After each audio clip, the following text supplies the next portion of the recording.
So, today we're talking about something that so many women in perimenopause and menopause are quietly dealing with: a growing menopause belly, a slowing metabolism, a decrease in confidence because of those two things, and oftentimes a little voice in the back of their head saying, should I try one of these weight loss medications?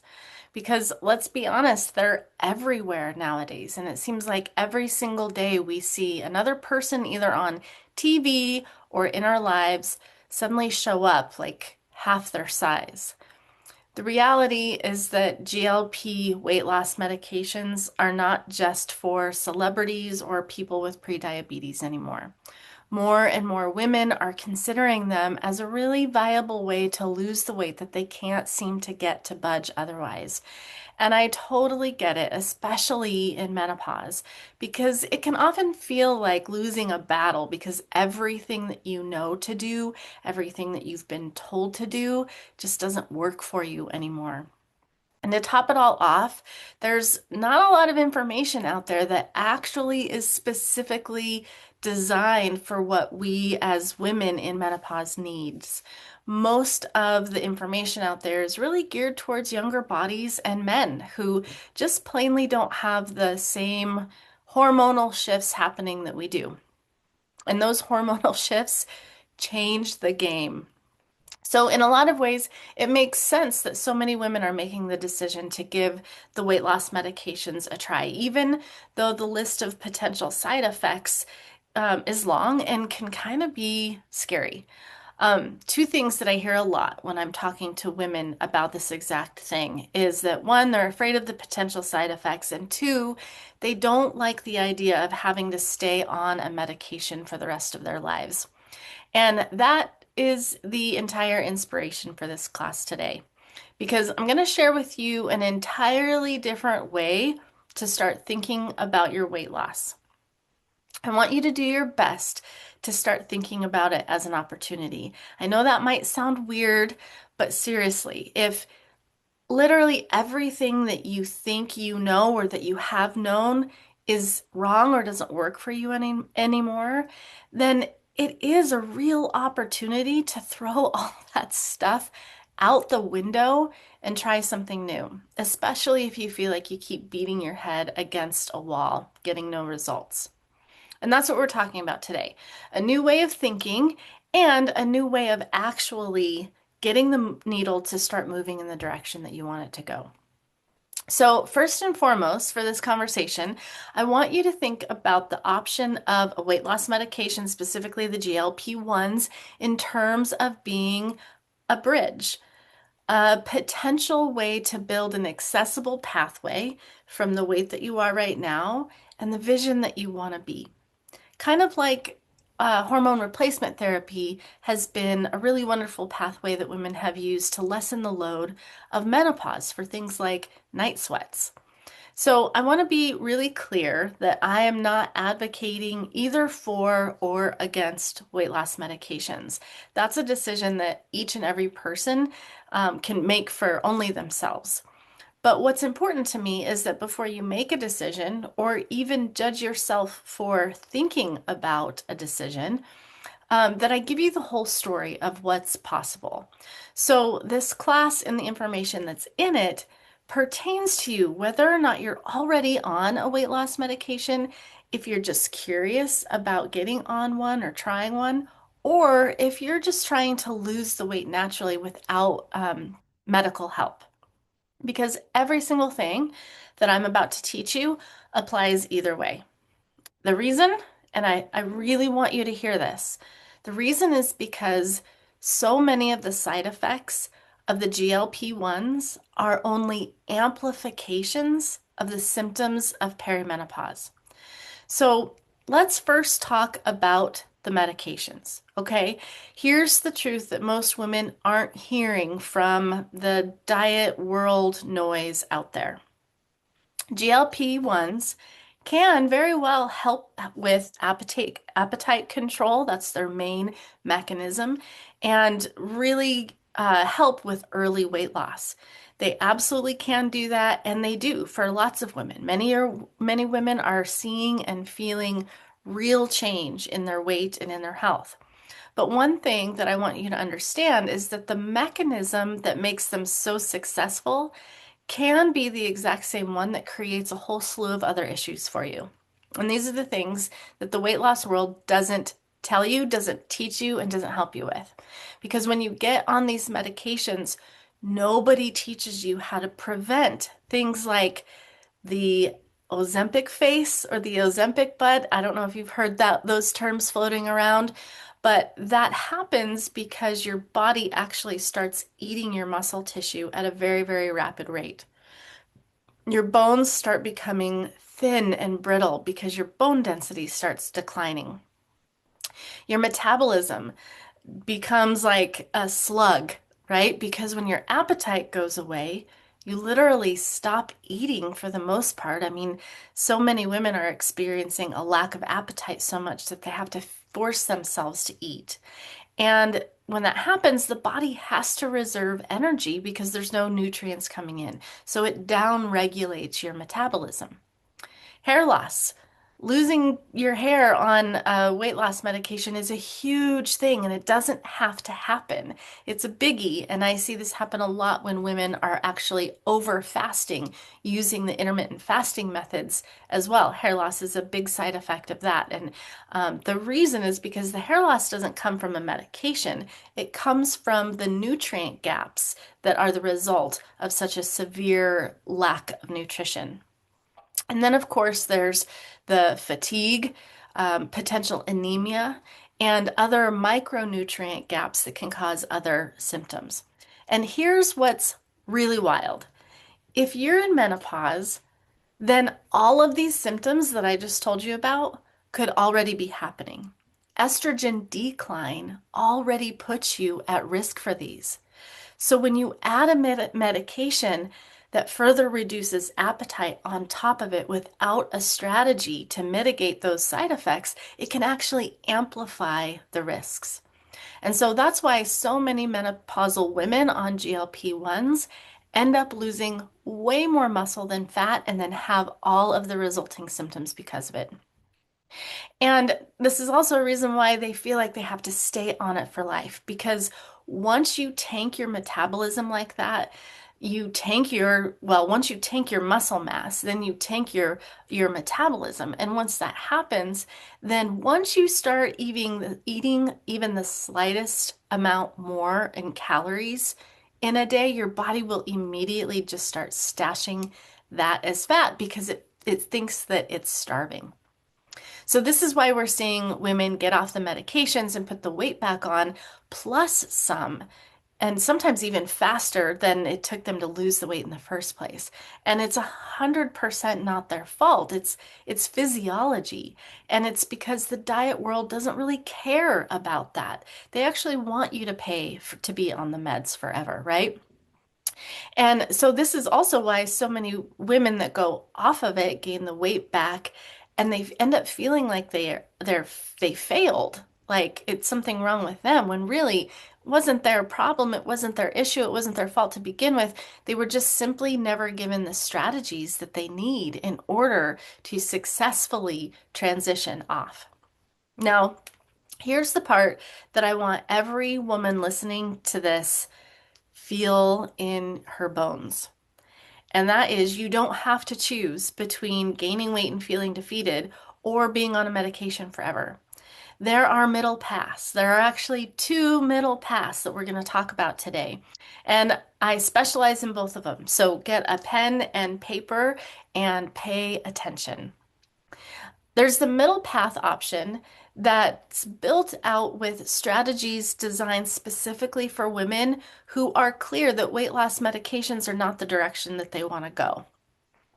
This path is built with strategies entirely designed for a hormonal, middle-aged woman's body. But these women, they are motivated, ready to start implementing the strategies that will actually work to move the needle in the direction that they want to go so that they, can experience and feel what it's like to be 20 pounds lighter, get amazing sleep. This is one of the things that I tell my clients all the time. I want you to sleep like a queen. So you have more energy, confidence oozing out of you again. And so that's one middle path. The other middle path option is for women who want to bring on medication in order to facilitate change, but also maybe not have to suffer the amplified side effects that we've been talking about or be on the medication for the rest of their lives. Because there is a smart, metabolic friendly way to use GLP-1s as a tool and as a bridge instead of a trap.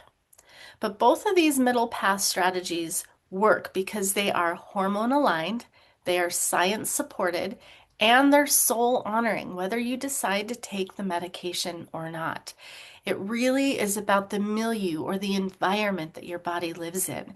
It's about the signals that your body receives and how your hormones, metabolism, and your system as a whole respond to that environment.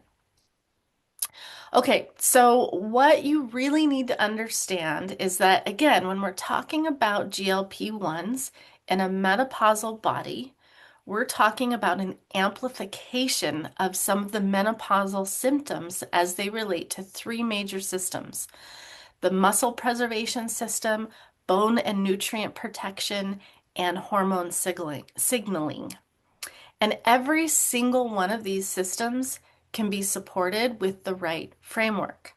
So let's break it down in a way that's simple, that's digestible, and gives you that, oh, I finally understand what's happening in my body kind of moment. So muscle isn't just about looking good or looking toned or being strong even. It's the organ of longevity, and it's the engine of your metabolism. It's also the hormonal ecosystem that keeps everything else in the body functioning smoothly. The biggest challenge is that GLP-1s reduce appetite so dramatically that women unintentionally undereat protein by between 30 to 50%, especially when they're already dealing with menopausal hunger shifts. This is how women lose so much more muscle instead of fat. But I'm going to give you the high level strategy of the 5 things that I do with my clients that helps them mitigate all of these issues. Number one, we intentionally design their protein intake because when appetite is low, protein has to be consciously structured in. We aim for protein priority at all meals, and we aim for easily digestible sources, especially for the women who are on GLP-1s. Protein is what shifts weight loss from kind of a shrinking and sagging experience to more of an experience of reestablishing a better fat to muscle ratio. So protein intake is key. Why?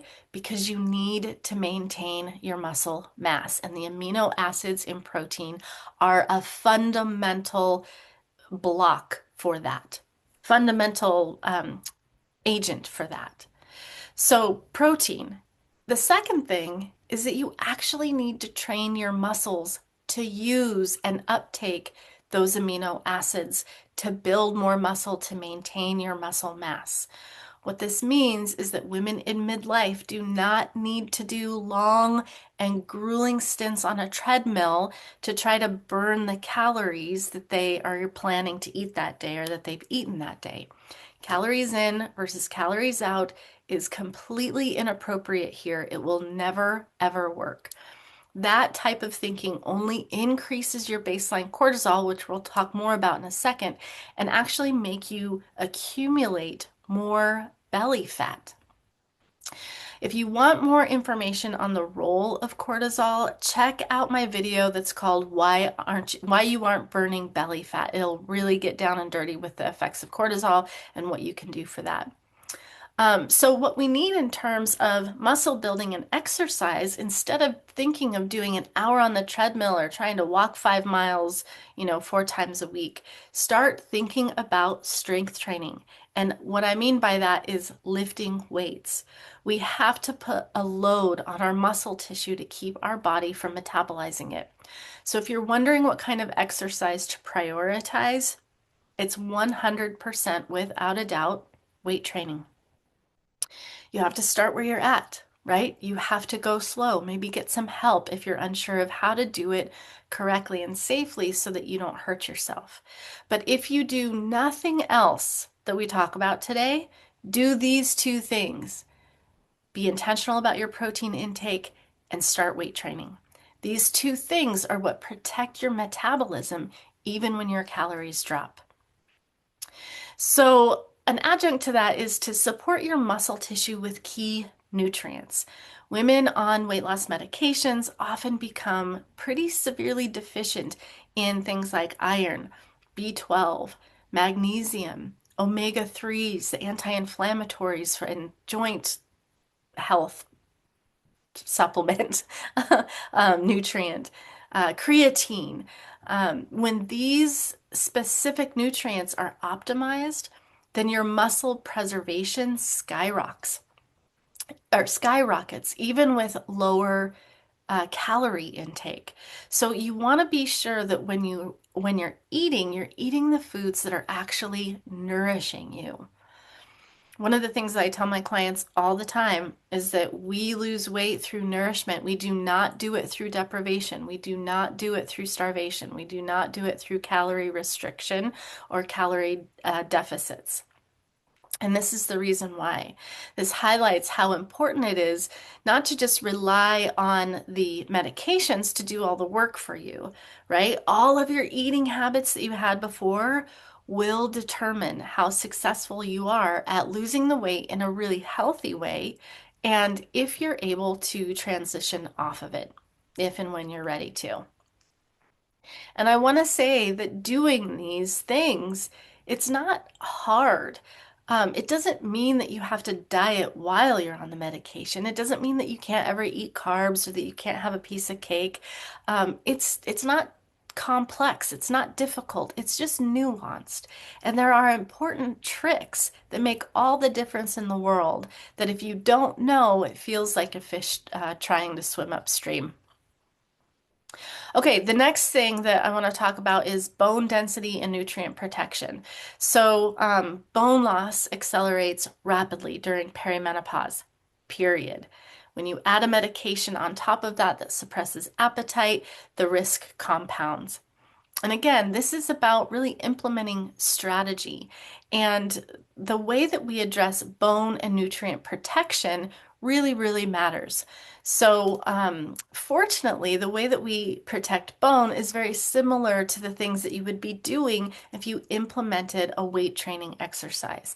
Things like squats, deadlifts, even step ups, carrying some weight. All of these exercises build bone strength, not just fitness. So, again, think weight training. Um, the next thing is that you really need to close those micronutrient gaps. We talked about some of the nutrients that we can become deficient in on the medication, but there's some micronutrients that are also really, really important. Zinc is one of them, really important for our immune system.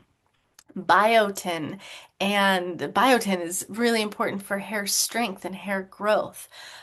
Sodium and electrolytes. A lot of women on the GLP-1 or women who overfast and fast too long and too often start to experience dizziness and chronic fatigue. You also want to make sure that your protein-bound iron levels are up to prevent that potential anemia. And that goes back to the protein intake, the intentional protein intake. When these are addressed up front, women maintain energy, they maintain their hair growth, they maintain their mood stability and their metabolism, even while their appetite is low. So the idea is that you want to eat for absorption, for nutrient absorption.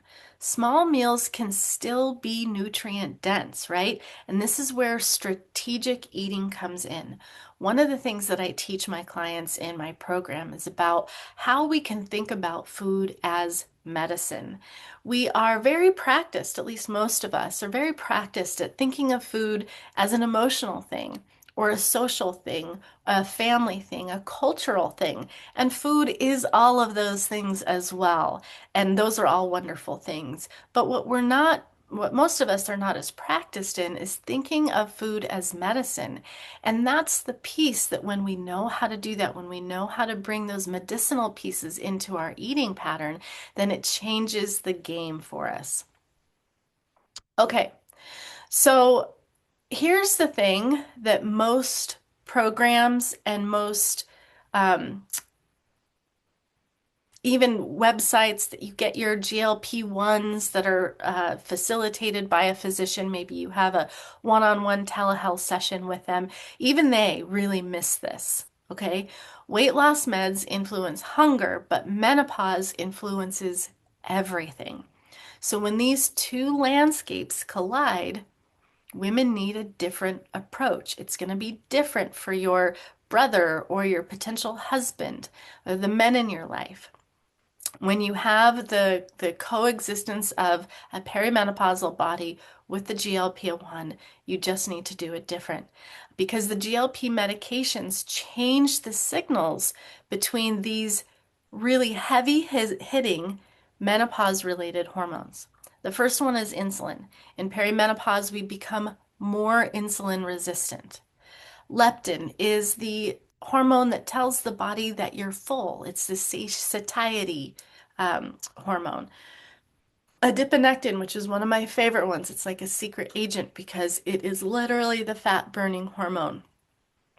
Cortisol is the fat storing hormone. It's the stress hormone, and it's the one that tells the body to take what you're eating and store it as belly fat. And then, of course, estrogen and progesterone. This entire network gets impacted by perimenopause and GLP-1s. And also, this entire network can be optimized to work together and to work in your favor. When it is, weight loss becomes easier, steadier, and way more enjoyable and sustainable whether you're on medication or not. This is another part of my program that just makes my heart sing when it happens and when I hear this.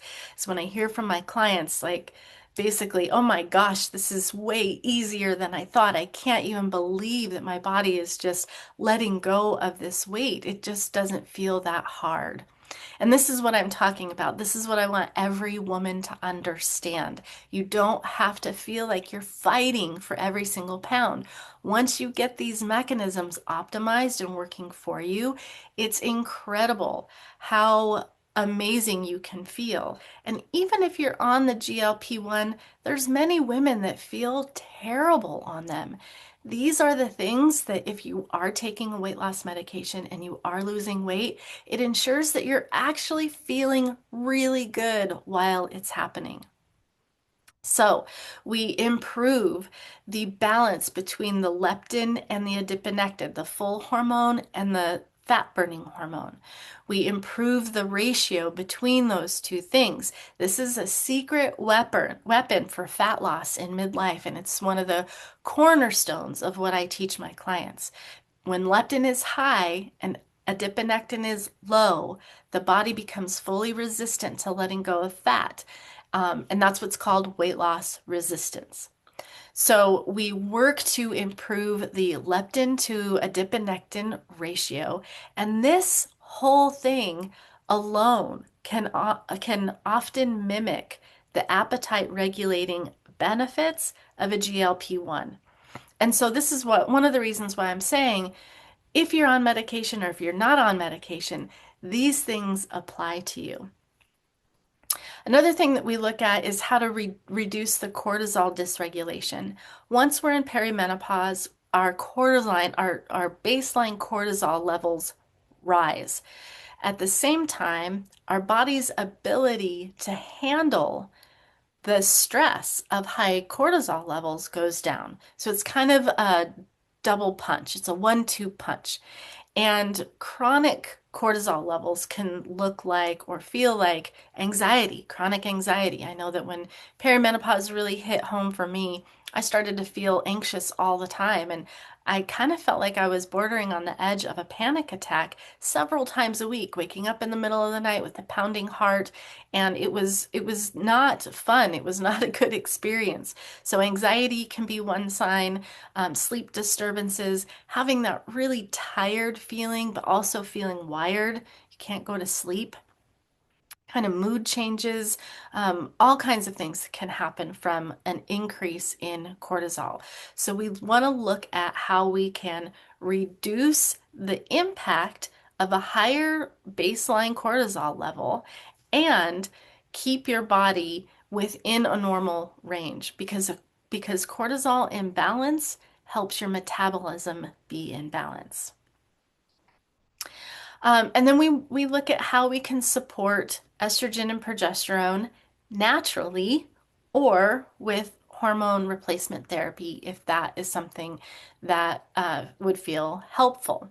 We do this to balance out all of these hormones that we're talking about so that you can get better sleep, you can have better appetite regulation, you can have better training response, meaning when you do work out and if you do start lifting those weights, you can actually start seeing and feeling it, the results in your body.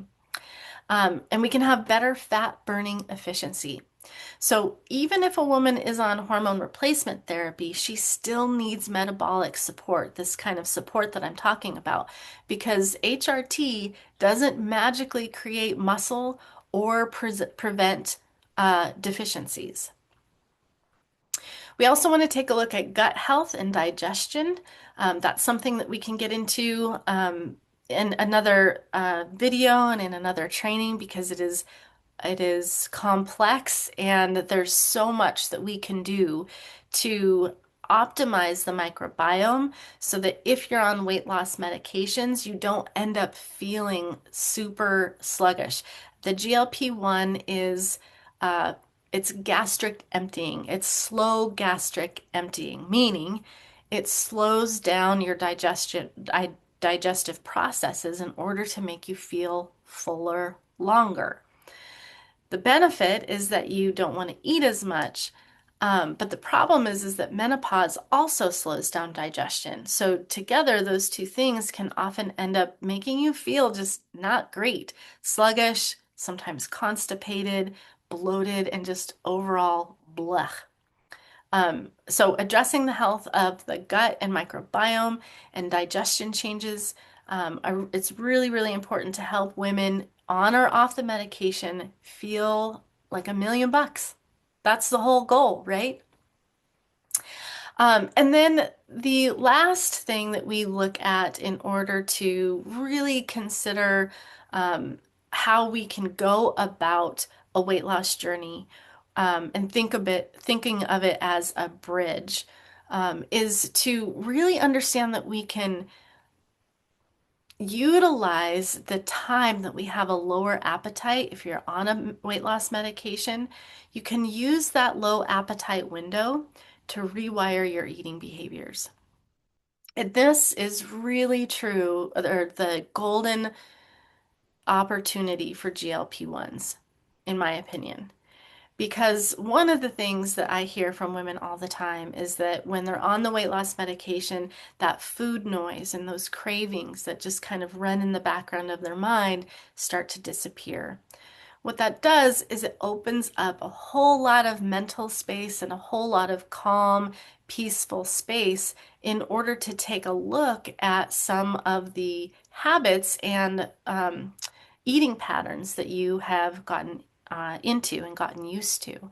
I have a client right now who is on a weight loss medication, and one of the things that she's been saying to me is that the vacancy of that food noise has just given her a healthy buffer between what she really thought she desired in terms of food and is helping her think of food as medicine in a much more relaxed and peaceful and calm way.